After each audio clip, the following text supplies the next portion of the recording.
Hi class, welcome to your last ever video. Crazy. Okay, so we're learning about the distance between a point and a plane, and I'm just gonna go right to giving you what the formula is, okay? So we have a point here, and we wanna find the distance between it and a plane, so that's represented by the distance from P to R. Okay, so we'll call that D, that distance from P to R. Okay, and this diagram can help you come up with determining the formula for what it is, given the Cartesian equation of the plane and the given point. But I'm just going to give it to you for now. I do have it fully developed. I would love to explain it to anyone who's interested. But it's very similar to the distance between a point and a line. It's just that you have that third variable. Okay, so it's the absolute value there between those multiples, and then over the square root of a squared plus b squared plus c squared. There you go. So that is the distance between any point, x, y, z, and a plane defined by ax plus by plus c, z plus d equals 0. Okay, so if we want to use it for the distance between this point and this plane, first of all, let's identify xo is -1, yo is 2, and zo is -4. You don't have to do this normally. I'm just doing it so you know where I'm getting the xo, yo, and zo from the point. And then the ABC is the normal of the Cartesian. So A is equal to 8, B is equal to -4, and C is equal to 8 as well. Okay, so then you can go ahead and put them into the distance formula. So the absolute value of -1 times 8 plus -4 times 2 plus 8 times -4 plus 3.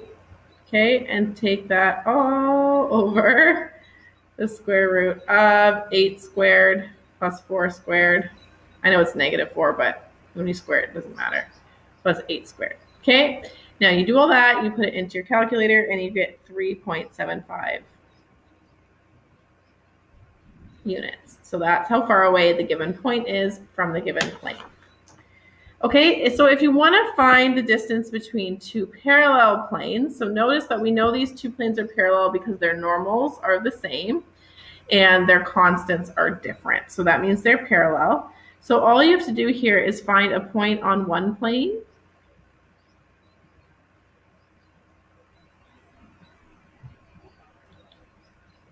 Okay, and then find, so for example, let x equal y equals 0 in plane 1. Okay, that gives us the coordinate 0, 0, -2. So then we can just find the distance between that point and pi 2 using our formula.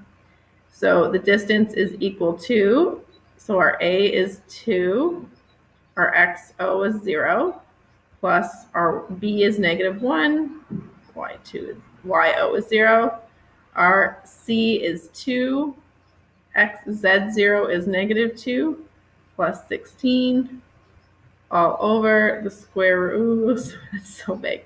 The square root of, okay, and this is the normal. So 2 squared plus 1 squared plus 2 squared. So when you put that in your calculator, you get 4 units. Okay, so that means these two planes are 4 units apart from each other.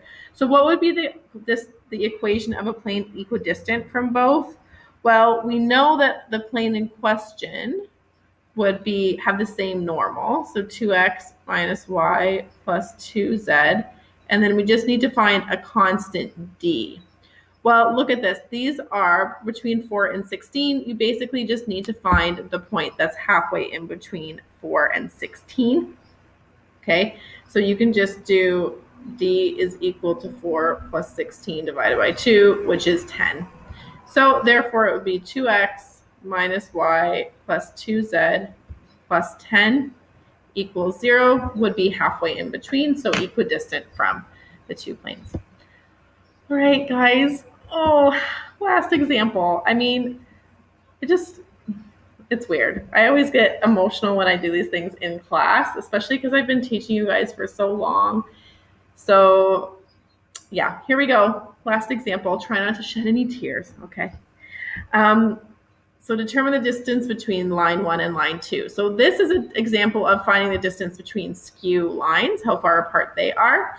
So the main idea is that we're going to construct two parallel planes and find the distance between those two planes. So first thing you would do is verify that they are skew lines and they don't intersect. If they do intersect, then there's the greatest distance between them is 0, right, at the point of intersection.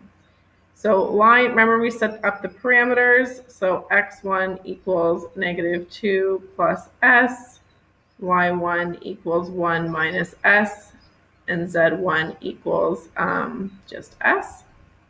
And then line 2, we have x is equal to t, y is equal to 1 plus t, and z is equal to 2t. Okay, so we set the x's equal to each other, -2 plus s equals t. And then we said, let's say we set the z's equal to each other.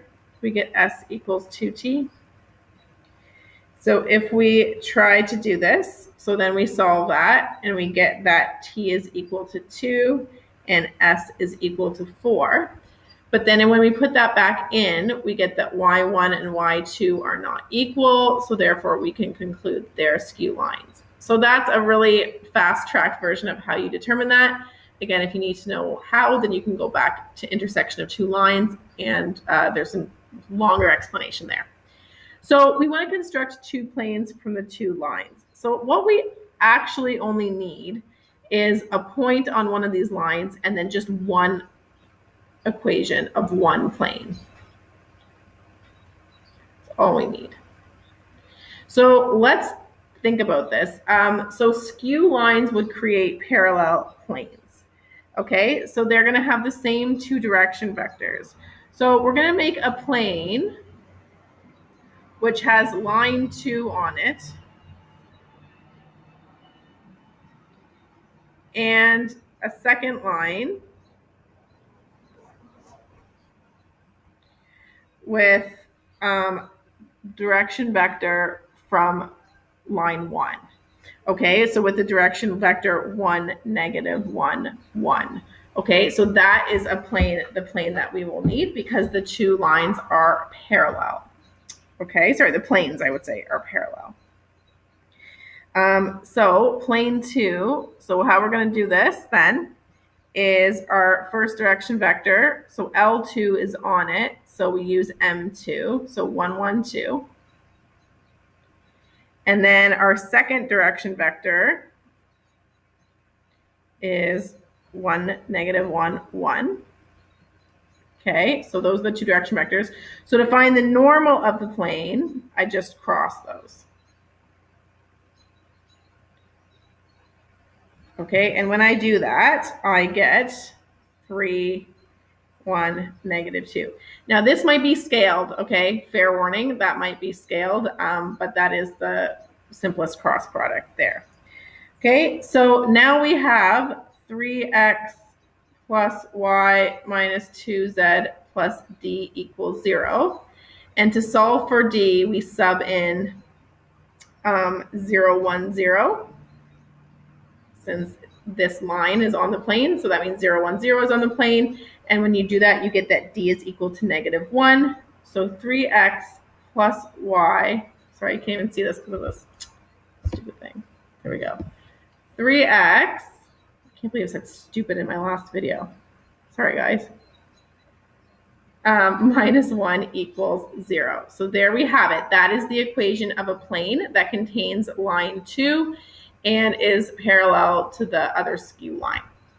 So use the Cartesian equation of one plane and the point on the other line, the other skew line, to find the distance. So the point that we want then is, sorry a second, -2, 1, 0. So that's the point from the line that isn't on the plane, okay? And then the equation of our plane is 3x plus y minus 2z minus 1 equals 0. And then we just put that through the distance formula and get approximately 1.60 units.